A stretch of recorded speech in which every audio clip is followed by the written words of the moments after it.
everybody, it's Christina from Redefine Creative, and my friend Maggie has started a new mini-series and asked me to play along. So every Sunday throughout the month of May, we are going to be playing along with no patterned paper, which for some of you, you are probably thinking, why in the world would you take on a challenge like that? Because I love pattern paper, and I know that you guys love it too.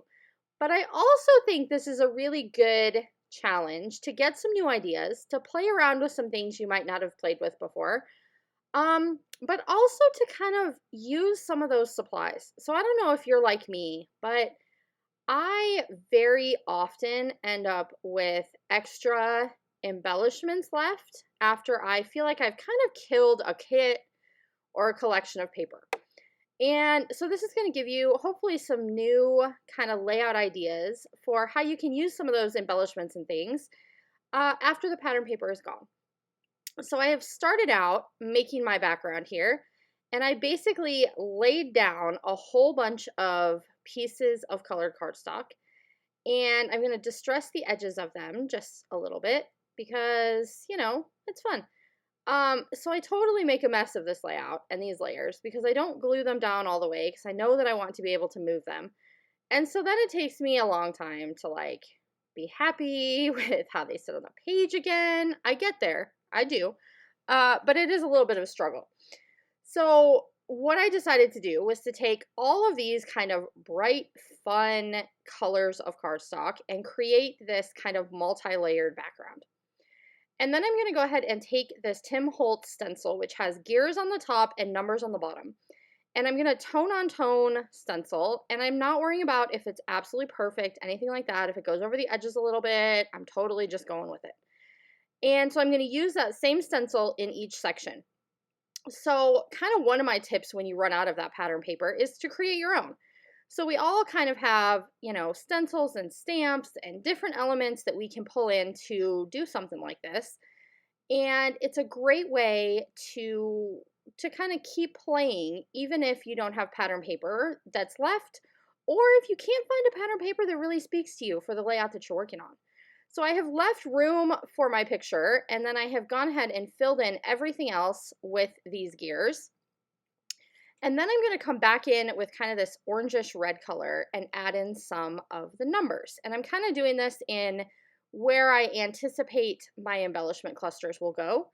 And then I'm going to go ahead and come back in and do some stamping. So this set that I'm using is one of those Tim Holtz ones that comes with like a stamp set and a stencil set. And so I'm just using a combination of all those things. And then there's this word stamp that I also want to get in my clusters. And I'm going to use black for that so that it actually like shows up and you can see it. And so I'm adding that to each of my clusters as well. So I kind of have three major areas going around where my photo is.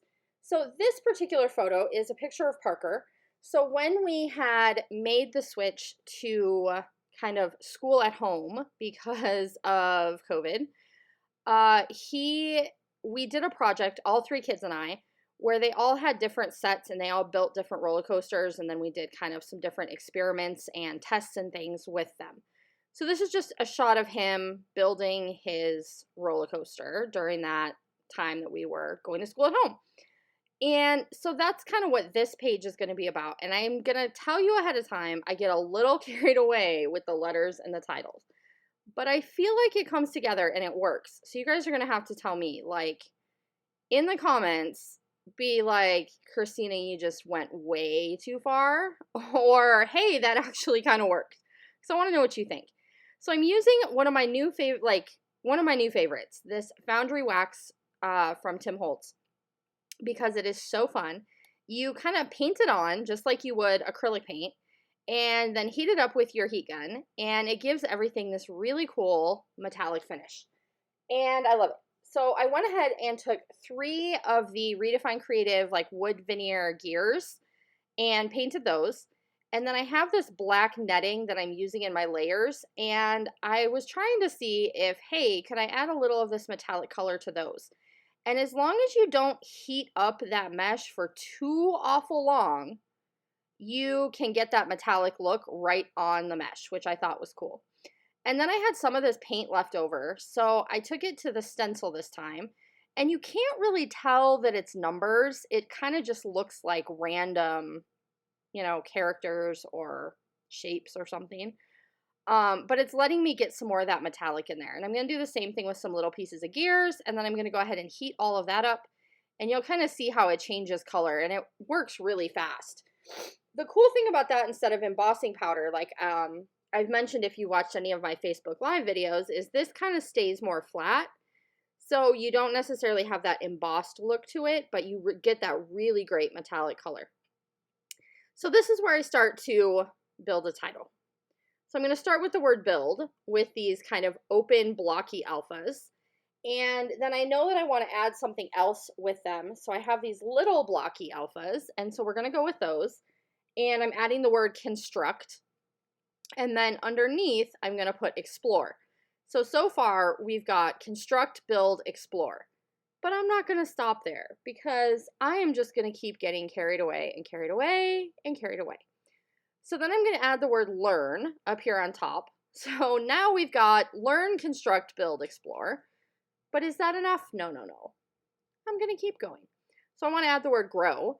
And I was thinking about doing it with these little black letters, but then there's not a W in black because you know how it is when you have a pack that has multiple colors. It doesn't always work.